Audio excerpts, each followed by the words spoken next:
자, 이 저당 유동화가 아마 낯설 겁니다.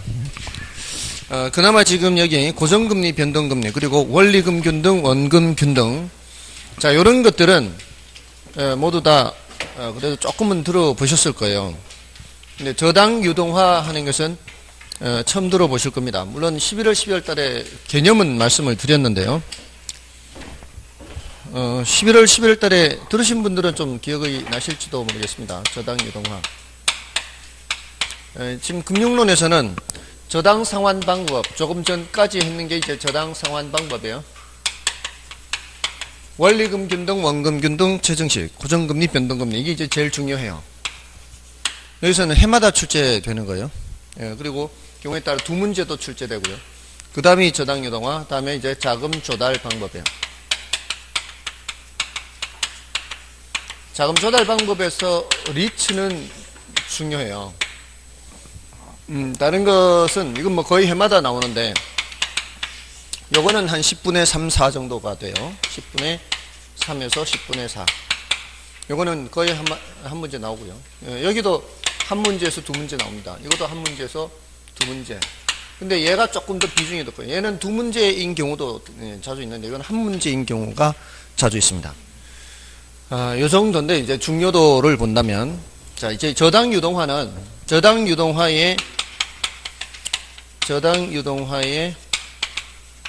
개념, 구조, 효과, 저당 유동화를 통해 발행하는 증권. 자, 요렇게 주제가 나눠져 있어요. 요 앞쪽이 조금 더 난이도가 낮고요.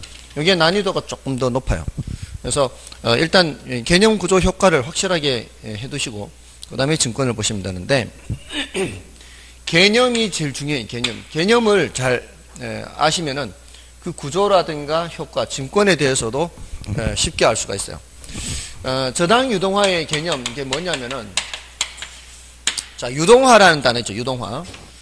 요거는 현금화, 이렇게 생각하시면 돼요. 현금화. 이렇게 개념은 한 글자로, 한 단어로 말하자면은 현금화, 이렇게 생각해요. 현금화. 한 단어로 말하자면, 자, 이게 누가 현금화를 시키는가 하면 저당 채권 유동화, 이렇게 이제 안에다가 요거를 집어넣어서 생각하는 게 조금 더 좋아요. 자, 여러분들이 이제 민법을 공부하시니까 채권이 문제는 들어보셨죠? 채권 채무. 채권이 뭐예요? 막상 얘기하라고 하면은 잘 안 되죠, 이제. 물권, 채권 이렇게 나누죠. 그럴 때 그 채권이에요. 물권, 채권 할 때 채권이에요, 이게. 그게 보통 이제 우리가 얘기하는 채권은 저당을 접히고, 주택을 저당 접히고, 그리고 우리는 이제 돈을 빌리니까 채무자가 되는 거죠. 그러면 은행이 뭐가 되는 거예요? 채권자가 되는 거죠. 그러니까 이 저당 채권은 누가 갖고 있는 거예요? 은행이 갖고 있는 거예요. 그 은행이 갖고 있는 저당 채권입니다. 그거를 뭐로 바꾸는 거예요? 현금으로 바꾸는 거를 저당 채권 유동화, 이렇게 얘기를 해요. 아시겠죠? 누가 갖고 있는 거라고요? 은행이 갖고 있는 그 저당 채권을 현금화 하는 거다, 이렇게 보시면 돼요. 자, 왜 현금화를 할까요? 이 채권을 은행이 돈이 부족하니까. 은행이 돈이 부족해서 현금화하는 거예요. 좀 상식적으로 이해가 안 되죠. 아니, 은행이 돈이 없을 리가 있나? 돈이 부족할 리가 있나? 그럴 수가 있는 거예요. 그게 이제 IMF 때 그랬던 거예요. IMF 때 은행들이 돈을 못 구해서 다 엄청 쓰러졌어요. 평화은행, 동아은행, 그때 막 여러 은행 많았었죠. 그 은행들이 그때 많이 쓰러졌어요. 돈을 못 구해서. 자, 왜 돈을 못 구했는가 하면은 바로 외환위기 때문에. 외환위기 때문에 은행이 돈을 못 구해요. 은행도 이제 급할 때는 어디 가서 돈을 이제 빌려와야 되거든요. 예금주한테 예금만 받는 게 아니고, 왜냐하면은 은행들이 예금 받을 때는 만기가 길어요, 짧아요? 만기가 예금 받을 때 정기예금. 정기예금을 길게 하는 사람이 있으면은 그 사람하고 친하게 지내세요. 돈이 굉장히 많다는 뜻이죠. 정기예금을 길게 한다는 얘기는. 저는 1년짜리도 없어요. 지금 당장 쓸 것도 없는데 돈을 1년, 3년 이렇게 은행에 묻어두는 사람은 굉장히 돈이 여유가 많은 사람이죠.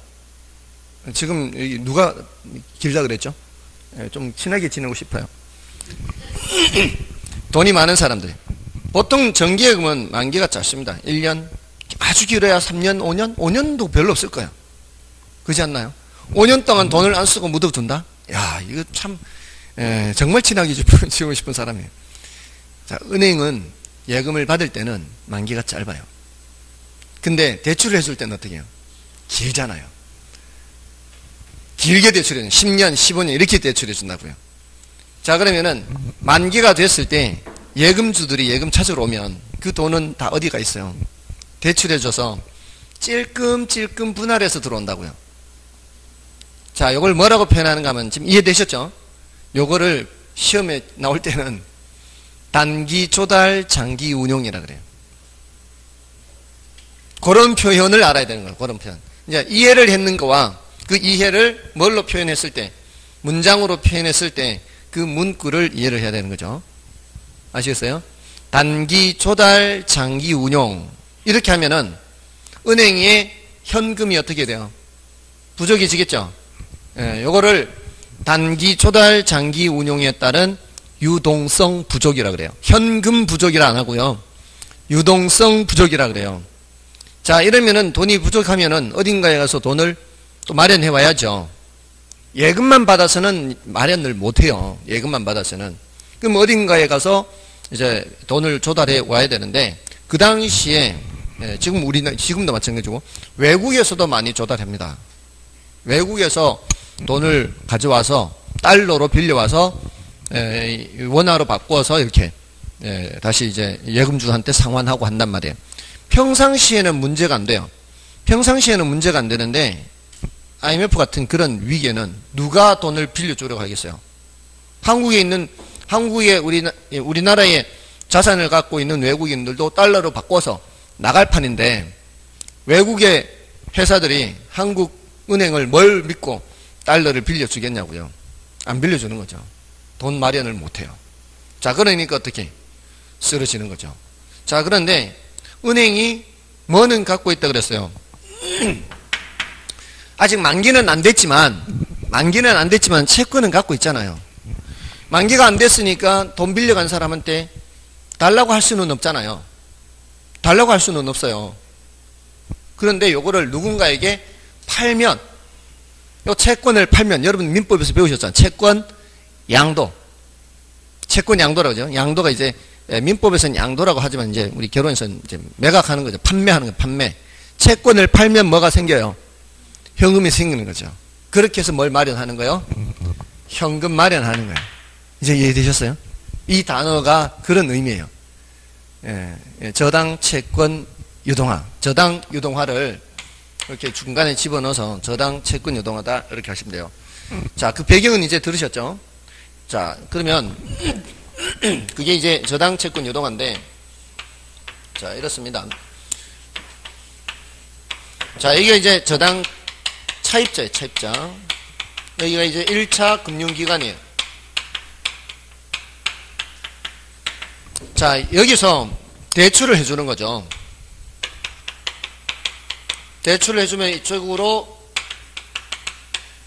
채권이 만들어져요. 그래서 채권자가 누가 되는 거예요? 1차 금융기관이 되는 거죠. 뭐를 저당 잡은 채권이에요? 주택을 저당 잡은 채권이죠. 맞나요? 주택을 저당 잡은 채권이죠. 그래서 민법에서는 이거를 피담보채권이라고 하는데 들어보셨어요? 피담보채권. 담보가 되어 있는 채권. 근데 그 담보라는 게 저당권도 담보고 또 질권도 담보고 다 담보잖아요. 그러니까 피담보채권. 민법에서는 이제 폭넓게 피담보채권이에요. 담보가 되어 있는 채권. 근데 우리 결혼에서는 부동산을 주로 다루니까 부동산에 대해서 담보가 설정되어 있는 것은 저당권이라고 하잖아요. 그러니까 여기서는 저당채권 이렇게 표현하는 거예요. 민법에서 뭐하고 같은 개념이에요? 피담보채권과 같은 개념이에요. 아셨죠? 자, 그 저당도 주로 뭐를 저당 잡은 거예요? 우리 주택을 저당 잡은 거예요. 주택. 그래서 주로 주택 저당 채권이에요. 자, 요게 채권자고 채무자인데, 자, 계속 어떻게 한다? 예금주들한테 예금을 받으면 이 말이에요. 예금주들한테 예금을 받으면 단기로 조달해서 장기로 운영한다 이렇게. 단기로 조달해서 장기로 운영하게 되면은 현금이 부족하게 됐을 때, 보통은 이제 다른 데서 조달해 와서 다시 이제 예금주한테 주면 되지만 IMF 같은 그런 상황에서는 그게 안 되니까 이 채권을 누군가에게 판다고요. 그러면 이걸 사주는 누군가가 있어야 될 거 아니에요. 그래야 팔 거 아니에요. 근데 IMF 때는 사주는 누군가가 없었단 말이에요. 사주는 누군가가 없으니까 돈을 마련 못 할 거 아니에요. 그러니까 쓰러지는 거죠. 다 쓰러지는 거예요. 그래서 IMF 이후에 이게 만들어진 거예요. IMF 이후에 한국주택금융공사를 만든 거예요. 그래서 한국주택금융공사가 이 2차 금융기관의 역할을 해요. 여기에 뭐를 판다고요? 채권을 팔아요. 이걸 채권 양도라고 하죠. 양도. 채권 양도. 자, 그러면 여기 이제 이쪽으로 오면은 채권이 넘어가면서 뭐는 넘어오는 거예요. 현금이 넘어오겠죠. 채권 매각 대금이 넘어오겠죠. 그러면 이 현금으로 상환을 하든가 추가로 더 대출을 해주든가 할 수가 있는 거죠. 괜찮지 않나요? 이럴 땐 좀 동의도 좀 해주시고, 그죠? 괜찮잖아요. 은행 쓰는 얼마나 좋은 아이디어예요. 그래서 이게 이제 마련이 됐는데, 자, 그 다음에 문제가 있어요. 그 다음에 문제는 얘네들이 계속 사주기만 하면은 얘네들도 돈이 부족하잖아요. 그럼 얘네들은 어떻게 마련할 거냐 이거죠. 그럼 얘네들은 엄청난 규모의 채권 집합을 갖게 돼요. 이걸 다른 표현으로 저당풀이라고 그래요. 저당풀. 풀 아시죠? 풀. 풀이라는 게 이제 그 어떤 그 묶음. 그걸 이제 풀이라고도 해요. 우리 문제풀이라고 그러죠. 문제은행식. 그러니까 우리 자동차 왜 면허증 딸 때 이렇게 시험 치지 않습니까? 그게 문제풀이 있는데 거기에서 이렇게 뽑아서 이렇게 문제를 내는 거거든요. 그래서 똑같은 문제가 계속 나와요. 똑같은 문제가 나오는데 이제 어떤 때는 안 나왔다가 어떤 때는 나왔다. 문제풀이 있으니까. 그런 걸 이제 풀이라고 해요. 저당 집합을 갖고 현금은 이쪽으로 넘어가죠. 자, 그러면 이 엄청난 규모의 저당 채권 집합을 또 누군가에게 팔아? 이게 과연 가능할까요? 가면 갈수록 점점 덩치가 커지는데 이걸 사줄 누군가는 이제 없어요. 그럼 어떻게 마련을 하느냐? 요걸 근거로 해서 증권을 발행해. 증권. 요걸 근거로 하는 증권이 있어요. 그 증권은 덩치가 작아요.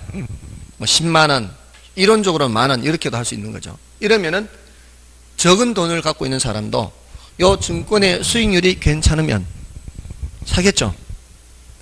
그러면 그 증권 산 돈이 어디로 넘어가는 거예요? 이쪽으로 넘어가는 거죠. 그럼 이제 현금이 또 이쪽으로 넘어가는 거예요. 이 증권을 사는 사람들을 투자자라 그래요. 개인 투자자도 있을 수 있는데요. 우리나라에는 이제 기관 투자자들이 많아요. 기관 투자자들이. 자, 요 증권에 대해서 이제 따로 더 수업을 해야 돼요. 이게 좀 어려운데. 자, 아무튼 자, 이게 구조예요, 구조. 자, 여기서 자, 이게 개념은 됐어요. 개념은 뭐라고 생각하면 된다? 유동화를 현금화. 은행이 갖고 있는 채권을 팔아서 현금화하는 거다. 됐죠? 그걸 생각하시면 되고요. 그다음에 구조는 자, 여기 요 시장 있죠. 요거 원래 있던 시장이에요. 원래 있던 이 금융 시장을 1차 저당 시장이라 그래요. 다음에 자, 여기 요렇게 겹쳐서 요렇게 1차 금융기관을 포함해서 요렇게 되는 시장을 2차 저당 시장이라 그래요. 자, 요게 구조예요, 구조. 1차 저당 시장, 2차 저당 시장. 자, 앞에서 제가 시장 하면 뭐 생각하라 그랬죠? 시장 하면은 생각해야 되는 게 시장이라는 무대에 수요 공급 생각하라 그랬죠. 수요 공급. 시장이라는 무대는 수요자와 공급자가 만나는 무대, 시장이라는 거는. 그죠? 그럼 여기에 누가 수요자 공급자가 있다는 얘기죠. 누가 수요자? 수요자, 자금 수요자. 여기는 공급자, 자금. 요 시장에서는 자금 공급자, 자금 수요자 이렇게 되는 거죠. 됐나요? 그럼 2차 시장에서는 누가 자금 수요자? 얘가 자금 수요자죠. 자금 공급자는 2차 금융기관인데요. 일단 이렇게만 보면 이제 2차 금융기관이죠. 근데 결국 얘네들이 갖고 있는 돈은 어디서부터 나와야 돼요? 여기서부터 이제 넘어오는 거죠. 그러니까 여기서부터 넘어오는 돈을 2차 금융기관은 중간에서 넘겨주는 역할을 하는 거잖아요. 그래서 얘를 뭐라고 표현하는가 하면은 유동화 시장에서, 여기가 유동화 시장이에요. 그러니까 유동화는 1차 시장에서 이루어져요? 2차 시장에서 이루어져요? 채권이 현금화되는 거는 2차 시장에서 이루어져요. 채권이 현금화되는 건 몇 차 시장? 2차 시장. 옛날에는 이런 저당 유동화 제도가 없었잖아요. 1차 시장에서는 현금화가 안 됐지 않습니까? 뭐를 도입한 거예요? IMF 이후에 2차 시장을 도입을 한 거지 않습니까? 그러니까 유동화는 몇 차 시장에서 이루어진다? 2차 시장에서 이루어진다. 이렇게 얘기를 하는 거예요. 됐죠? 자, 근데 그 유동화 시장에서 여기 돈을 이쪽으로 넘겨주는데 얘네들은 중개하는 역할을 해요. 중개. 그죠?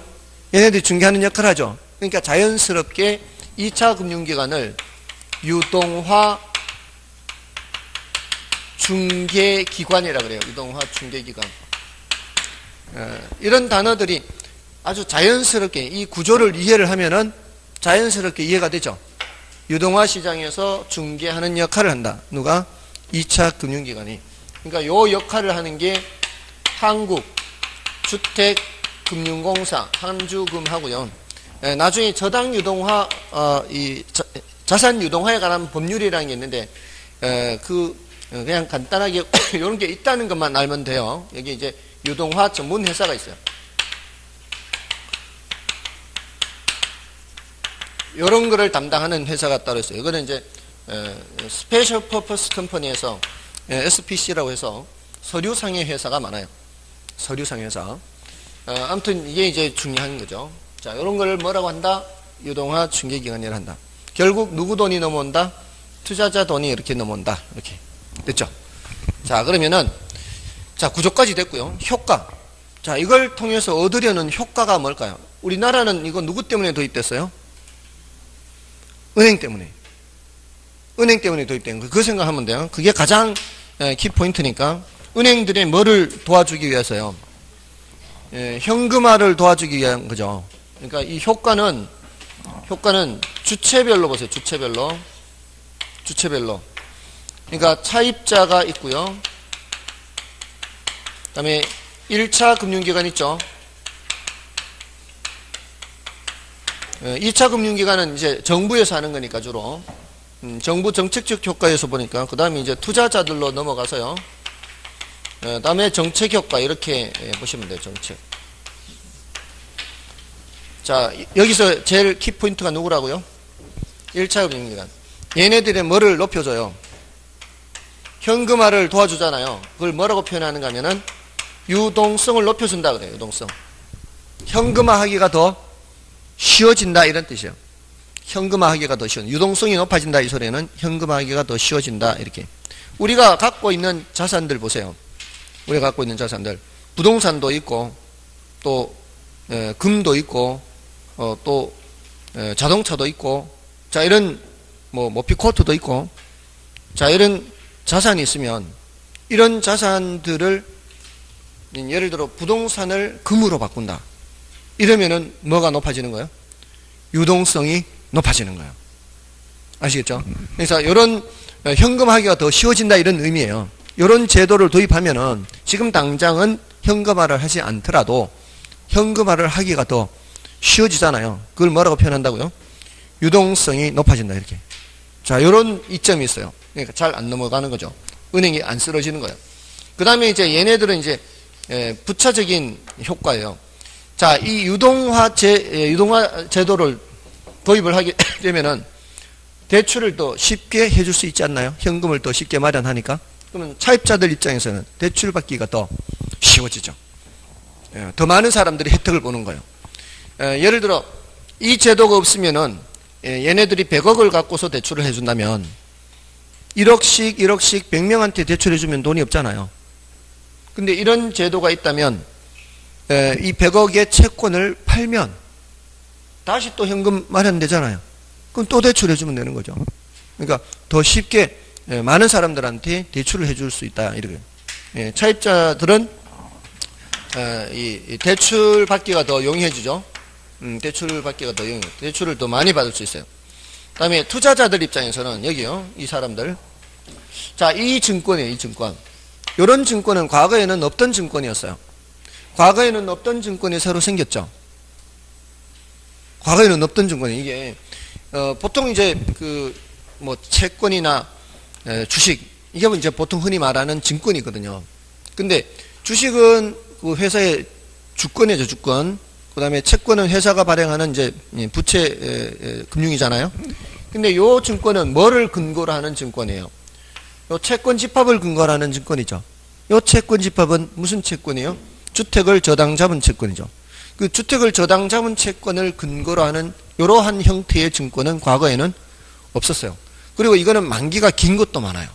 보통 채권 하면은 만기가 5년짜리가 많은데 이거는 10년이나 그 더 긴 것도 있어요. 자, 새로운 형태의 증권이 만들어지기 때문에 투자자 입장에서는 포트폴리오 구성이 용이하다 그래요. 포트폴리오. 자, 앞에 우리 포트폴리오 배웠죠. 포트폴리오에서 비체계적 위험을 많이 줄이는 방법은 뭐라 그랬어요? 두 가지 중에 하나는 구성자산수를 다양하게 하는 방법이 있다 그랬죠. 자, 과거에 없던 새로운 형태의 증권이 나타났단 말이에요. 이런 것들도 포트폴리오 구성을 하면은 비체계적 위험을 좀 더 많이 줄일 수 있다는 거죠. 됐나요? 네, 이런 이점이 있다는 거예요. 포트폴리오 구성이 용이해요. 더 용이합니다. 자, 이런 장점이 있고요. 자, 정부 정책적 관점에서는 이거는 이제 뭐 나중에 말씀드릴게요.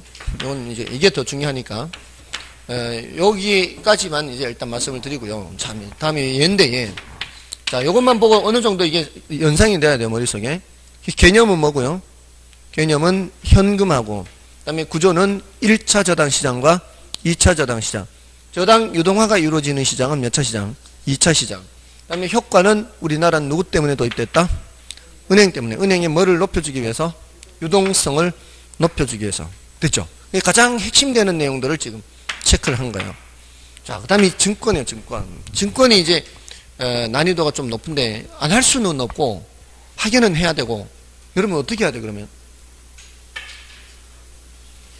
하지 말아요. 해야죠. 자, 잘 들어보세요. 잘 들어보세요. 자, 이 증권은 요건 이제 표현이 MBS 그래, MBS. 요거는 M은 모기지란 단어예요. 모기지 영어에 저당이라고 그래요. 저당. B는 백이란 뜻이 백. 백 아시죠? 백. 무슨 이게 백이 뭘까 여기서는? 뒷백. 그 백이 백. 야, 너 좀 백 있냐? 백 있으면 좀 이렇게 좀 힘 좀 써봐. 그 백이에요, 백. 그러니까, 뭐를 믿고 할 때, 이 저당 채권을 믿고, 이 말이에요.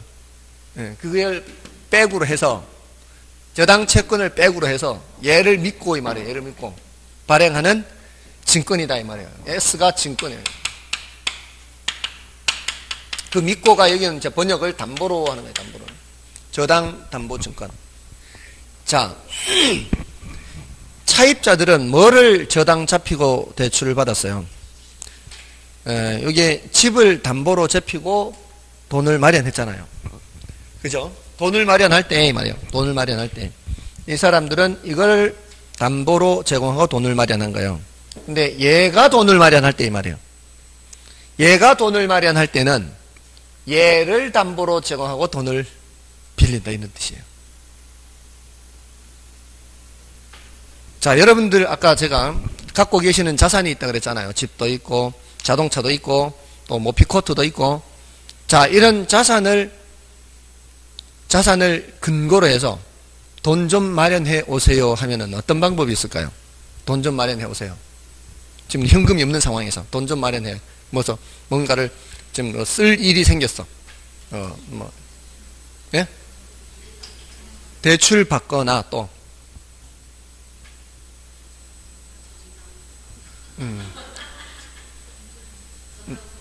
대출 받거나 전당포 가서 모피코트 맡기고. 자, 지금 이러면은 제가 친하게 별로 지내고 싶지 않아요.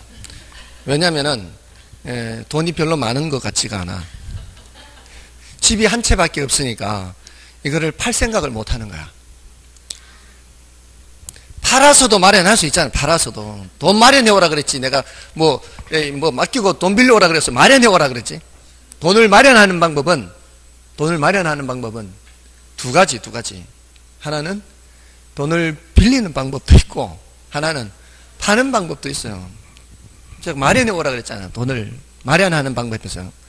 두 가지 사실은 두 가지인데, 그 두 가지 중에 요거를 담보로 제공하고 돈을 빌리는 방법도 있어요. 근데 이거를 아예 팔아버린 방법도 있다고요. 아시겠죠? 자, 그렇게 해서 돈을 마련할 때 발행하는 증권을 뭐라 그래요? 저당담보증권. 이렇게 저당담보증권. 됐습니까? 자, 근데 그 중에서 종류가 여러 가지가 있어요. 여러 가지 있는데 오늘은 다 하지 않고요. 가장 대칭적인 두 개만 말씀을 드릴 거예요. 저당담보증권. 자, 그럼 여기 지금 표현이 다르죠?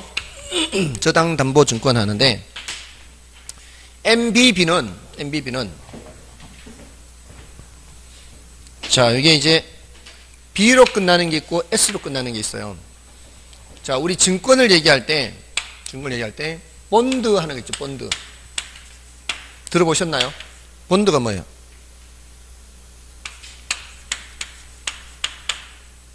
마시는 본드 있잖아. 마시는 본드. 여기서는 그 본드가 아니에요. 저는 이제 본드를 마신다고 그래서 저게 본드를 어떻게 마시지? 그 생각이었어요. 처음에 그 옛날에 어릴 때 뉴스 같은 거 나오면은 애들 뭐 본드 마신다 그래서 본드는 냄새 맡는 건데 왜 본드는 마신다 그러지? 이렇게 이해를 못했어요. 근데 그걸 냄새 맡는 걸 그렇게 표현을 하더라고요. 마신다고. 근데 저는 초등학교 때 이거 다 뗐거든요. 이거. 냄새 괜찮아요. 냄새 맡으면 괜찮아요. 그 어떤 본드가 괜찮은가 하면은 튜브에 있는 거 말고 깡통에 있는 거. 그 냄새 괜찮아요. 이렇게 맡으면은 몽롱한 것이 괜찮습니다. 저 초등학교 때 다 뗐는데 그 떼고 싶어서 뗀 게 아니라 제가 초등학교 때 탁구 선수 생활을 했어요. 탁구 선수 생활을 했는데 그 탁구 선수 생활을 하면은 이제 라켓이 있잖아요. 라켓이 굉장히 라켓이 많은데 라켓이 엄청 잘 부러져요. 그게 이제 부러지는 이유가 이 탁구의 어떤 요 스킬 기술 중에 드라이브라는 게 있어요. 스매싱이라는 게 있고, 스매싱이라는 것은 스매시가 내리 세게 치는 걸 말하는 거거든요. 스매시. 이거는 공이 네트 위에 있을 때는 직선타로 이렇게 상대방 그 코트에 떨어뜨릴 수 있죠. 직선으로 이렇게 하면은. 근데 공이 네트 아래에 있을 때는 직선으로 하면 날아가 버리니까 이렇게 곡선으로 이렇게 상대방 코트에 그 넘어 떨어뜨려야 되잖아요. 그러니까 드라이브 할 때가 이제 많이 깨져요. 드라이브 하다 보면은 이게 탁구대에 아주 가까이 떨어지는 공이 있단 말이에요. 탁구대에서 가까이 떨어지는 공을 밑에서 끌어올리다 보면은 그 탁구대에 부딪힐 때가 많아요. 그러면 이제 부러지는 거예요. 이렇게 부딪히면서. 그럼 이걸 붙여야 될 거 아니에요. 붙이는 걸 누가 붙여요? 우리가 붙여야지. 붙일 때마다 한 번씩 냄새 맡는 거죠. 이게 붙일 때마다. 근데 냄새가 진짜 괜찮다니까요. 한번 해보세요, 나중에. 근데 그 본드가 아니고, 여기서는, 그 본드도 본드예요. 그 본드도 본드인데, 여기서는 채권이에요, 채권. 채권을 본드라 그래요. 다음에 여기 S는 securities, 증권을 말해요, 증권. 근데 이 증권에 채권도 있고 뭐도 있는 거예요. 주식도 있고 이런데, 우리는 이 주식은 이제 얘기 안 하고, 증권 중에 뭐를 얘기하는 거예요? 채권을 얘기하는 거예요. 아시겠죠? 자, 끝에 B로 끝나면 뭐라고요? 채권. 끝에 B로 끝나면 채권. S로 끝나면 증권 이렇게. S로 끝났잖아요. 증권. 이거 S로 끝났죠? 증권. B로 끝나면 뭐예요? 채권. 자, 그럼 이거 어떻게 번역하면 될까요? 저당, 담보, 채권 이렇게. 저당, 담보, 채권. 저당담보채권. 제가 영어를 잘 안 쓰는데 지금 여기는 이제 영문자를 쓰는 이유가 사람들마다 번역이 조금씩 달라요. 근데 뭐는 대체로 써주는가 하면은 이 영문자를 써주거든요. 이것도 저당담보증권 이렇게도 하지만 주택저당증권 이렇게 해요. 주택저당과 관련된 증권이다 이 말이에요. 저당담보증권, 주택저당증권. 요거는 저당담보 뭐로 번역한다? 채권 이렇게. 됐나요? 사실은 이거를 좀 더 길게 설명하는 방법도 있어요. 지금 이 증권이 MBS잖아요. 여기 이제 MBS예요. 그 MBS의 여러 가지 종류 중에 지금 두 가지를 말씀드리는 거예요. 그럼 이 증권이 뭐를 근거로 하는 증권이다? 이 채권 집합을 근거로 하는 증권이다 이렇게. 그럼 무슨 채권이요? 저당채권. 뭘 저당 잡힌 거? 주택. 그러면 더 길게 말하자면 주택저당채권 집합 담보부 증권 이렇게 되는 거죠. 길게 말하자면. 맞죠? 여기서는 뭐를 담보로 대출을 받는 거예요? 주택을 담보로 대출 받잖아요. 근데 여기서는 2차 금융기관이 이제 뭐를 갖고 있어요? 채권을 갖고 있는 채권을. 주택을 갖고 있는 게 아니라 여기서 채권을 사가지고 왔잖아요. 이 채권의 소유자는 누구예요? 2차 금융. 이거 많이 묻습니다. 굉장히 많이 물어요. 이 채권 집합의 소유자는 누구예요? 2차 금융기관이에요. 자, 이거 얘 거잖아요. 얘 거. 얘 거인 요거를 근거로 자금 마련하는 건데 말이야. 자금 마련하는 건데. 자, MBB는 끝에 뭐로 번역이 돼요? 채권으로 번역이 되죠. 채권. 그 채권은 얘네들 할 때 빌릴 때 생기는 채권이에요. 맨 끝에 요 채권은. 요 앞에 뭐가 있어요? 이게 저당담보채권 있잖아요. 주택저당채권 있잖아요. 여기서 말하는 주택저당채권은 사입자들이 얘네들한테 돈 빌릴 때 생긴 채권이고, 그러한 채권은 누가 갖고 있고, 그러한 채권은 2차 금융기관이 갖고 있고, 그러한 채권 집합을 담보로 제공하고 돈을 빌리는 거예요. 아까 제가 돈 마련해오라 그랬죠. 여러분이 갖고 있는 자산이 있는데 그 자산을 근거로 돈을 마련해오라 그러면은 방법은 두 가지라 그랬잖아요. 하나는 파는 방법이 있고, 하나는 담보로 제공하고 돈을 빌리는 방법 두 가지라 그랬잖아요. 그러니까 요 채권 집합을 투자자들한테 담보로 제공하는 거예요. 여러분, 내가 이런 채권이 있는데 이 채권은 차입자들이 매달 원리금 상환하는 그런 채권이에요.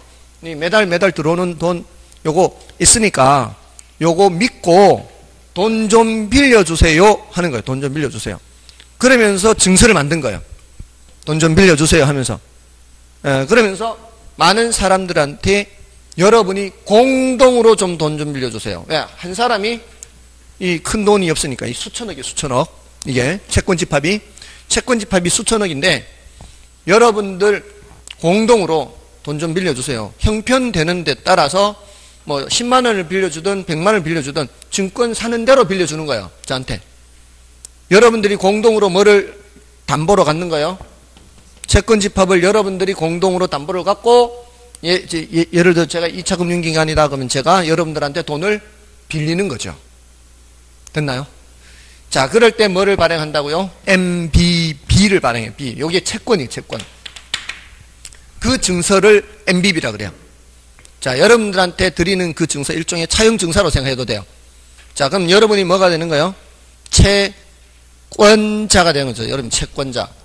투자자들이 채권자가 된 거예요. MBB라는 채권의 채권자. 저는 뭐예요? 채무자죠. MBB라는 그 증서의 채무자고, 여러분은 채권자고. 저는 누구한테는 채권자예요? 사입자들한테는 채권자죠. 주택저당 채권에서는 제가 채권자예요. 주택저당 채권에서는 제가 채권자인데 MBB라는 증서에서는 제가 채무자가 되는 거죠. 이해가 되셨습니까? 그럴 때 발행하는 증서가 MBB예요. 자, 여기서 뭐를 많이 묻는가 하면 MBB라는 증서를 발행하는 경우에 이 채권 집합은 누구 거예요? 많이 물어요. 2차 금융기관이죠. 맞나요? 이쪽으로 안 넘어갔죠. 여러분이 갖고 계시는 주택을 담보로 돈을 빌릴 때 주택의 소유권이 넘어가요? 소유권은 안 넘어가잖아요. 담보로 제공했을 뿐이지 소유권은 갖고 있으면서 채무자인 거죠. 자, MBB에서도 마찬가지죠. MBB에서도 이 채권 집합은 누구한테 있으면서 2차 금융기관한테 있으면서 담보로 제공하고 돈을 빌린 거니까. 이거 많이 묻는다고요? 자, 이걸 뭐라고 얘기하는가 하면은 발행자라 그래, 발행자. 증권 발행자. 채권 집합의 소유권은 누구한테 있다? 증권 발행자한테 있다. 이렇게. 됐죠? 자, 그게 뭐라고요? MBB. 자, 오늘은 이제 증서의 개념만 할게요. 더 복잡한 거 안 들어가고요. 그 중에서도 두 개만 해요. 나머지 두 개가 더 있는데, MPTS는 뭔가 하면은 패스 스루예요, 패스 스루. 통과한다 이 뜻이요. 그리고 증권이죠. 패스 스루를 번역할 때 이체라 그래, 이체. 그럼 어떻게 되겠어요? 저당 이체 증권. 이체증권. 줄여서 그냥 이체증권이라고도 해요. 패스 스루. 자, 이거는 뭔가 하면은 지금 여기 이 채권 집합을 담보로 제공하고 조금 전에는 돈을 빌렸잖아요. 돈 마련해 오세요 할 때. 돈 마련하기 위해서. 근데 요 MPTS는 이 채권 집합을 파는 거예요. 팔아요. 파는데 덩치가 너무 크잖아요. 덩치가 너무 크니까 어떻게 해요? 쪼개서 여러분들 요 수익률이 요 정도 되니까 여러분들 요거 좀 증권 좀 사시지 않겠어요? 하는 거죠. 증권 좀 사세요. 수익률 괜찮으니까 증권 좀 사세요. 형편 되시는 대로. 자, 여기 이제 여러분들이 만약에 지금 듣고 계시죠? 이 채권 집합이 1000억이다. 그러면 증서를 여러 장으로 쪼개 만들어서 예를 들어 뭐 10장을 샀다, 100장을 샀다, 뭐 10,000장을 샀다 하면 그 샀는 비율에 따라 그 요거를 소유하는 거예요. 공유하는 거죠, 공유. 여러분들이 MPTS라는 증서를 산 전부 다라면, 여러분들이 여기 뭐 다 모이셨다.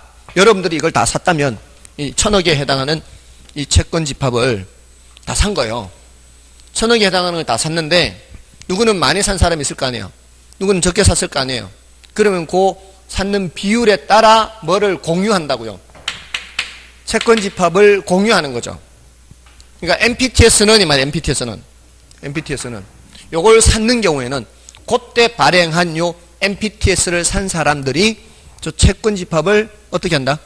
공유하는 거예요. 공유. 됐나요? 자, 그러면은 MPTS를 산 경우에는 이 채권 집합이 누구한테 있어요? 넘어간 거죠, 이제. 넘어간 거예요. 팔았으니까. 발행자가 소유권을 갖지 않아요. 이제 소유권을, 이 채권 집합의 소유권을 누가 갖는다고요? 투자자들이 공유하는 거예요. 공유. 공동으로 갖는 거예요. 됐죠? 예, 너무 속도가 느리죠, 지금. 속도가 느리니까 좀 졸리죠. 예, 그럼 빨리 해야 되겠어요, 좀. 예, 지금 개념이 어려서 천천히 했는데, 여러분은 생각해서 천천히 했는데, 예, 조금 더 빨리 해도 될 것 같아요. 그죠? 예. 좀 빨리 해도 되죠? 충분히 이해되시죠? 이게, 보통 이제 익숙지가 않아서, 그래서, 처음 듣는 거라 이제 천천히 했는데, 아무튼, 자, MBB는 말이에요. MBB는 이 채권 집합의 소유권을 누가 갖고 있고, 발행자. MPTS는 투자자가 갖고 있는 거예요. 소유권을. 이거 굉장히 많이 물었어요. 자, 그래서, 요거를 이체증권이라고 하는 이유는, 자, 여기서 원리금이 넘어올 때 얘기해요. 자, 원리금이 넘어오면은, 자, 얘네들한테 넘겨주는 거예요. 여기서 이쪽으로 채권은 넘어갔지만, 이 차입자들이 2차 금융기관을 직접 찾아가서 원리금을 넘기지는 않아요. 원리금은 여전히 누구한테 넘기는 거예요? 1차 금융기관한테 넘기는 거예요. 그러면 얘네들은 수수료 떼고 넘겨주는 거죠. 얘네들이 하는 역할이 뭐예요? 얘네들이 하는 역할은 민법에서 사자 역할은 사자. 대리인 말고 사자. 그냥 심부름꾼. 대리를 하는 게 아니라 돈만 받아서 넘겨주는 거죠. 예, 그러면서 뭘 떼는 거예요? 수수료를 떼요. 그러니까 여기서 넘어오는 원리금보다는 여기 조금 원리금이 줄어들어서 넘어가겠죠. 예, 뭐 크지는 않지만 예, 이렇게 해서 넘어가요. 자, 그러면 이제 2차 금융기관이 말이에요. 2차 금융기관이 얘네들도 수수료만 약간 떼고 넘겨줄까요? 그는 경우에 따라 달라요. 경우에 따라. MBB는 말이에요. MBB는 이 채권 집합이 발행자한테 있죠. 자, 그러니까 여기서 돈이 넘어오는 것을 바로 넘기는 게 아니고요. 여기에서 돈이 안 넘어오더라도 얘는 이 채권 채무 관계에서 채권 채무자예요. 그래서 이 사이에 이 채권 채무 관계에서 돈이 안 넘어오더라도 이 채권 채무 관계에서는 돈을 넘겨줘야 돼요. 어떤 경우에? MBB, MPTS? MBB. MBB는 별도의 채권 채무라고요. 이 관계에서는 채권자지만 이 관계에서는 채무자란 말이에요. 여기서 돈이 안 넘어와도 여기서는 넘겨줘야 된다고요. 근데 여기서 조기상환 하는 경우도 있죠. 한꺼번에 일찍 갚을 때 있을 거 아니에요. 한꺼번에 일찍 갚더라도 MBB의 경우에는 얘는 한꺼번에 못 갚아요. 정해진 기간 동안 꼬박꼬박 갚아야 돼요. 이게 뭐라고요? MBB예요. 그러면 이 투자자 입장에서 MBB를 산 투자자 입장에서는 안전한 거예요? 위험한 거예요? 안전한 거예요. 그러니까 수익률이 좀 낮아요. MBB는. 근데 MPTS는 이제 누구한테 팔아버렸어요. 여기 팔아버렸죠. 그럼 여기서 한꺼번에 돈이 넘어오면은 한꺼번에 넘겨주는 거고요. 돈이 안 넘어오면은 안 넘겨주는 거죠. 이게 팔아버렸잖아요. 그러니까 넘어오는 대로 그냥 패스 하는 거예요. 그러니까 중간에 얘네들은 수수료만 떼고 넘겨주는 역할을 하는 거죠. 관리 역할은 하지만, 발행했으니까 관리는 하지만 특별히 뭐 이게 돈 안 넘어온다고 넘겨주거나 이러지는 않는다 이 말이에요. 그러니까 뭐예요? 패스. 예, 이체예요. 됐습니까? 아주 중요합니다. 중요해요, 이거. 요거를 잘 기억하셔야 돼요. 그래야 다음에 나머지 두 개하고 또 다른 내용을 설명하더라도 이해를 할 수가 있어요. 자, 요게 이제 저당 유동화의 개념, 구조, 효과, 증권 중에 두 가지 중요한 거를 말씀드린 거예요. 됐죠? 예. 이해되셨습니까? 예, 좀 쉬고, 교재에서 좀 확인해 드리겠습니다.